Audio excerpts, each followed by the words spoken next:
Écoutez, Sichot Chelek Raftet, Sicha sur Chai Elul. Alors on sait que Chai Elul, le 18 Elul, c'est le jour de l'anniversaire du Baal Shem Tov et de l'Admour Hazaken. Et le rabbi, il vient nous citer une sicha de son beau-père, le rabbi précédent, dans laquelle il nous dit qu'il y a deux points, il y a deux définitions, il y a deux expressions sur cette date du 18 Elul, Chai Elul. La première expression, elle nous dit la chose suivante, que Chai Elul, c'est le jour qui a amené et qui amène de la vitalité dans le mois d'Elul. Et la deuxième expression, c'est que Chai Elul donne de la vitalité au service de Dieu de Anil et Dodi et Dodili.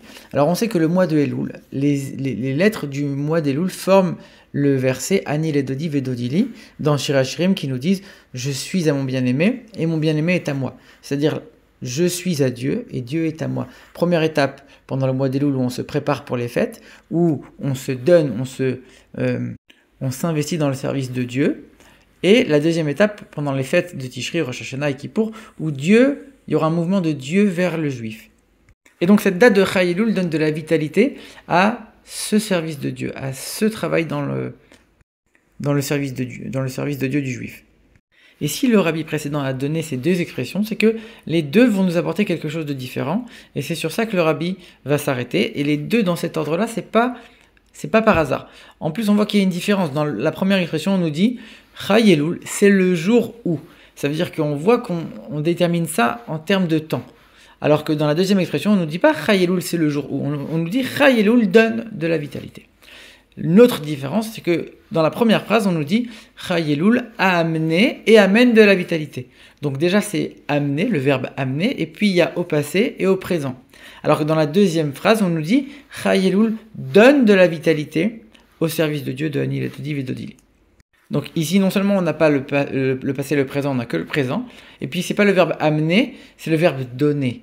En plus du fait que le contenu c'est différent. Dans la première phrase, on donne de la vitalité au moi, alors que dans la deuxième, on donne de la vitalité au service de Dieu. Et donc toutes ces différences, le rabbi va les expliquer. Alors comme on a dit, la première expression, Chai Elul, c'est le jour où... Ici, on se concentre sur le temps, la période de temps. En vérité, il y a toujours deux aspects dans une date. Il y a le temps, la date en tant que telle, c'est-à-dire le jour dans le calendrier, et il y a le contenu de cette date. C'est-à-dire que quand on parle de Shabbat, par exemple, ça veut dire que Shabbat, c'est le 7e jour de la semaine. Dans le calendrier, dans la semaine, c'est le 7e jour. Là, on parle du temps. Et quand on parle du contenu de la chose, on va dire Shabbat, c'est un jour qui est saint, c'est un jour qui est au-dessus du monde, au-dessus des limites de la nature, où il y a tout le concept selon lequel Dieu s'est arrêté de créer, etc., etc. Donc on a le temps, le calendrier, et on a la signification du jour. Et ça, d'ailleurs, on le voit directement dans ces deux expressions. On dit Chai Elul, c'est le jour qui amène de la vitalité, qui a amené et qui amène à Elul, au mois d'Elul. Donc on reste dans des termes de calendrier ici. Dans la deuxième phrase, on dit Chai Elul donne de la vitalité à quoi? Au service de Anil et Dodi et Dodili. Ici, on est en train de parler du contenu spirituel du mois d'Elul. On n'est pas en train de parler du calendrier en tant que tel. On parle du message, du contenu spirituel. Et quand on parle de donner ou d'amener, qu'est-ce que ça veut dire? Quand on amène quelque chose, c'est-à-dire que la chose, elle existe, mais dans un autre endroit. Et on va juste l'amener. Mais quand on va donner, c'est-à-dire qu'on va créer quelque part quelque chose de nouveau. Alors quand on regarde bien le mois d'Elul, on voit qu'il y a deux aspects. Comme on l'a dit, l'essentiel du mois d'Elul, c'est la préparation de l'homme. Anil et Dodi, je me donne à Dieu. Je me prépare spirituellement pour le jour de Rosh Hashanah, pour le couronnement de Dieu, etc. Donc c'est un mouvement de l'homme vers Dieu. Et c'est pas la même chose par exemple avec le mois de Nissan, où il y a la fête de Pessah. Pessah, c'est Dieu qui est venu sortir les Juifs d'Égypte. Donc c'est Dieu qui effectue un mouvement vers le peuple juif. Et d'ailleurs là-bas, ça correspond à un autre verset qui dit Dodili va anilo. Dieu est au peuple juif et le peuple juif va vers Dieu. Donc le mouvement est inversé. Et dans ce mois d'Elul, c'est vrai que l'essentiel, c'est le travail du juif, le travail de l'homme vers Dieu. Malgré tout, quand on regarde ce que l'Admour Hazaken dit dans ce même endroit, où il explique cette parabole avec le roi qui se rend dans les champs pour être accessible au peuple juif, etc., il nous dit que pendant le mois d'Elul, il y a le dévoilement des 13 attributs de miséricorde. Ça veut dire que ces 13 attributs de miséricorde sont un dévoilement de Dieu vers le peuple juif. Donc c'est vrai que le mois d'Elul, l'essentiel du contenu spirituel, c'est la préparation du juif et l'élévation du juif vers Dieu. D'un autre côté, la force que le juif va avoir de se rapprocher de Dieu, ça va être grâce au fait que Dieu a fait éclairer, a fait dévoiler les 13 attributs de miséricorde. Donc il y a un petit coup de pouce de Dieu au départ, puisqu'on ne peut rien faire si Dieu ne nous le permet pas, Dieu ne nous donne pas les forces. Donc c'est vrai que Elul, c'est le service de Dieu du juif, les efforts du juif pour atteindre Rosh Hashanah et Kippour, mais il y a quand même à la base un petit coup de pouce de Dieu. Donc on a les deux aspects, à la fois le mouvement de Dieu vers le juif, ça c'est la base de tout, finalement c'est un petit coup de pouce du début, et après, l'essentiel c'est le mouvement du juif vers Dieu. Et là on peut tout de suite faire la distinction entre les deux points qu'on a vus tout à l'heure. C'est-à-dire que dans le calendrier, on a certains jours où il va y avoir des dévoilements particuliers qui sont inhérents à ce jour-là. C'est-à-dire que l'identité de ce jour-là, c'est le dévoilement que ce jour-là va amener. Donc cette période d'Elul, c'est une période dans le calendrier où il y a les 13 attributs de miséricorde qui vont briller. Donc en fait, c'est le côté calendrier, le côté temporel du mois d'Elul. Et après, quand on regarde le contenu spirituel d'Elul, là, ça va être le service de Dieu, où le juif se rapproche de Dieu, le mouvement du juif vers Dieu. Et donc maintenant, on comprend. De la même manière que le mois d'Elul, il a en lui ces deux aspects. D'abord, le mouvement de Dieu vers le juif et le mouvement du juif vers Dieu. Exactement de la même manière, le jour de Chai Elul, le 18 Elul, il a aussi ces deux aspects. Il va donner de la vie à ces deux aspects. Et c'est pour ça que on va dire, la première phrase, c'est pour le calendrier. C'est-à-dire le jour en tant que tel, le jour même de Chai Elul, il a en lui un dévoilement particulier et il va donner de la force à tout ce mois au côté calendaire, au côté qui vient du haut, qui vient de Dieu de ce mois-là. Et donc là, on parle de l'aspect des 13 attributs de miséricorde, ce qui se dévoile du haut vers le bas de Dieu, vers le peuple juif pendant ce mois-là. Ça, c'est le mois en tant que tel, c'est le jour en tant que tel.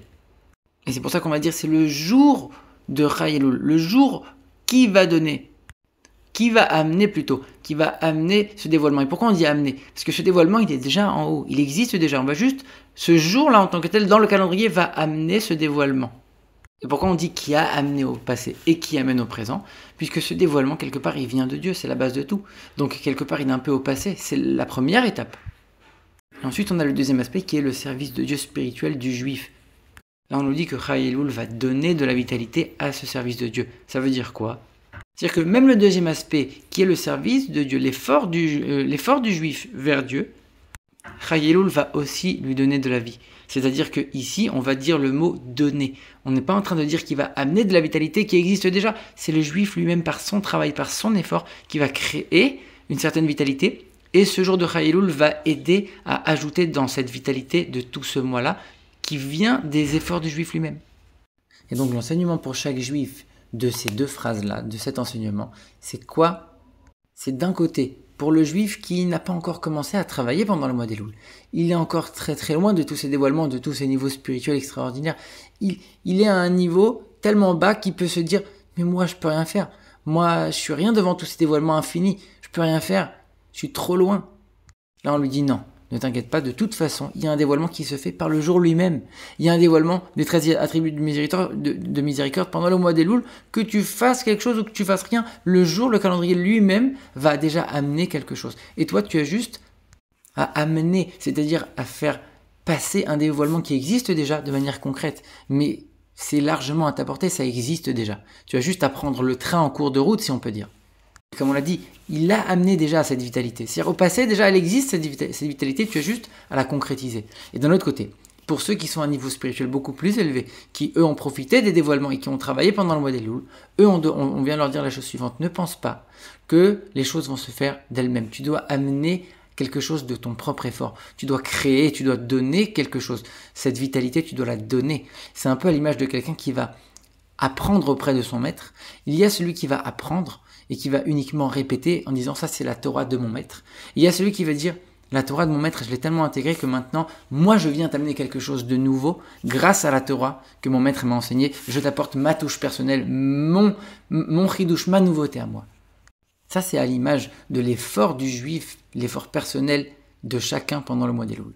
Et puisque le rabbi précédent nous a donné ces deux phrases, c'est qu'elles sont forcément à la portée et qu'elles concernent chaque juif. Celui qui est au plus bas, il a cette force d'amener quelque chose. Il a aussi cette force de s'attacher au mois d'Elul. au point par la suite de pouvoir lui aussi amener sa nouveauté et son effort personnel. Et d'un autre côté, ceux qui sont très élevés, même s'ils apportent quelque chose de eux-mêmes en disant « moi j'ai amené une nouveauté », qu'ils n'oublient pas que la base de tout, ça vient quand même de leur maître. C'est-à-dire que la base de tout, pourquoi on arrive à faire ce travail personnel et ces efforts pendant Elul, c'est parce qu'il y a un dévoilement de Dieu vers le peuple juif à la base. Avec ce dévoilement des 13 attributs de miséricorde, il y a un mouvement, il y a un coup de pouce de Dieu, et ça, il ne faut pas l'oublier. À l'image de l'histoire dans la Gemara qui est racontée quand Moshe Rabbeinu, il a vu dans plusieurs générations après Rabbi Akiva qui enseignait la Torah, et il a dit mais je ne comprends pas ce que Rabbi Akiva l'enseigne.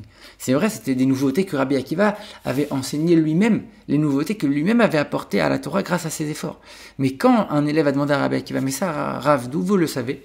Il a dit ça, c'est une loi qui a été transmise par Moshe depuis le mont Sinaï. Et Moshe, il a été soulagé par ça. Ça veut dire que même quand un élève, même quand un tzaddik, un talmid racham, il va amener quelque chose de nouveau grâce à son effort, il ne doit pas oublier que ça a été grâce au premier, grâce à son maître à l'origine qui lui a donné toutes les bases. Grâce au fait que Dieu a donné un grand dévoilement pendant ce mois d'Elul, il nous a donné la force d'amener notre nouveauté, d'amener notre effort et d'amener une lumière nouvelle dans ce mois-là. Et ça nous donne aussi le coup de pouce. C'est le Chai Elul, le 18 Elul qui vient nous donner de la force dans ces deux aspects du service du mois d'Elul.